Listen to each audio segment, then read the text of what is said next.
Hi guys! Welcome back to my vlog. And for today's video, isi-share ko po sa inyo kung paano at saan ako kumukuha ng dummy tickets para sa aking visa application.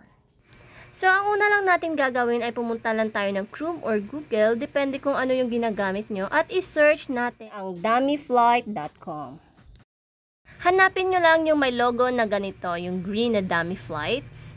So, ang kinagandahan dito kasi isang price lang po siya, $15 for one-way, two-way, at multi-city. At ang isa pa sa nagustuhan ko dito, kasi pwede ka magpapalit ng date or destination dito. If ever, nag-change yung plan nyo. At ngayon, ipapakita ko sa inyo kung paano ko gagawin ito. At dahil hindi nga isang destination lang ang aking pupuntahan, kaya ang kinuha ko ay multi-city. At bago nga natin gawin ito, ay alamin muna natin kung saang airport ba tayo manggagaling at ang ating final destination. At siguraduhin magkatugma ang mga dates at ang ibang details doon sa mga documents natin for application. At pag okay na ang lahat, itap lang natin tong search. At dito makikita natin ang ating flight details, so we can check it again to make sure na okay ang lahat.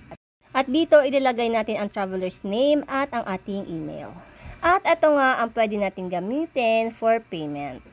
At ang sa akin ay ang ginamit ko lang ay aking debit card. Ilagay lang natin ang details ng ating card and then proceed lang natin for payment. At ito pala ang babayaran natin for peso, 882.02 pesos.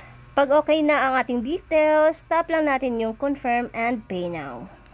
Huwag po nating i-back at hantayin lang natin hanggang matapos ang process ng payment. Pag accepted na yung payment, lalabas itong download your reservation ticket. Sana po nakatulong sa inyo ang video ko. Salamat!